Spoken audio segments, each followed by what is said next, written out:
నమస్తే welcome to 6 TV news bulletin నేను Bhavani bulletin లోని డీటెయిల్స్ తిరుపతి జిల్లా నారావారిపల్లెలో ఘనంగా సంక్రాంతి సంబరాలు జరిగాయి. టీడీపీ అధినేత చంద్రబాబు నాయుడు భోగి మంటలు వేసి జీవో నెంబర్ 1 కాపీలను మంటల్లో దగ్ధం చేసి నిరసన తెలిపారు. ప్రపంచంలో ఉన్న తెలుగు ప్రజలందరికీ చంద్రబాబు నాయుడు సంక్రాంతి శుభాకాంక్షలు తెలిపారు. నారావారిపల్లెతో తనకు ఉన్న అనుబంధాన్ని చంద్రబాబు గుర్తు చేసుకున్నారు. భోగి మంటల్లో చెత్త చెదారాన్ని కాల్చి కొత్తదనాన్ని ఆహ్వానిస్తామని, ప్రభుత్వం తీసుకువచ్చిన చెత్త జీవో నంబర్ 1 ను భోగి మంటల్లో వేశామని ఆయన అన్నారు. ఇక చెత్త జీవోలు తెస్తున్న ప్రభుత్వంపై తెలుగుదేశం పార్టీ పోరు ఆగదని ఆయన చెప్పారు.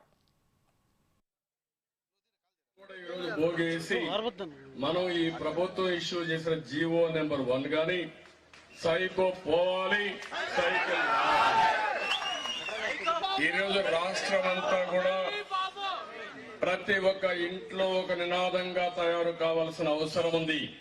ఈ సైకో చర్యల్ని మనం భరించలేకపోతున్నాం. ప్రతి ఒక్క ఇంట్లో కష్టాలు వచ్చాయి. ఆ విషయాలకు కూడా నేను వస్తాను.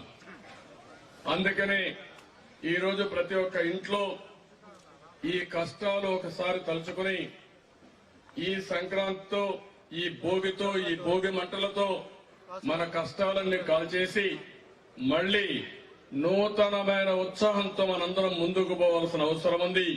దానికి కంకణం కట్టుకోవాల్సిందిగా తెలుగు జాతి మొత్తాన్ని కోరుతున్నాను.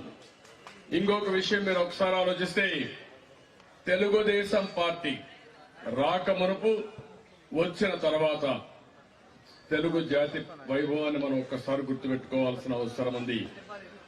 మన నాయకుడు ఎన్టీ రామారావు గారు ఒకసారి ఆలోచిస్తే ఆ మహానుభావుడు పెట్టినటువంటి శుభ సందర్భం, శుభ ముహూర్తం ఎవ్వరు కూడా ఏమీ చేయలేరు. తెలుగు జాతిని ప్రపంచంలోనే అగ్రజాతిగా తయారు చేసే వరకు తెలుగుదేశం పార్టీ ఉంటుంది, తెలుగు వారి గుండెల్లో ఉంటుంది. పొట్టి శ్రీరాములు గారు భాషా ప్రయుక్త రాష్ట్రాలకు నాంది పలికితే తెలుగువారి ఆత్మ గౌరవాన్ని ప్రపంచం మొత్తం చాటి చెప్పిన ఏకైక నాయకుడు ఎన్టీఆర్.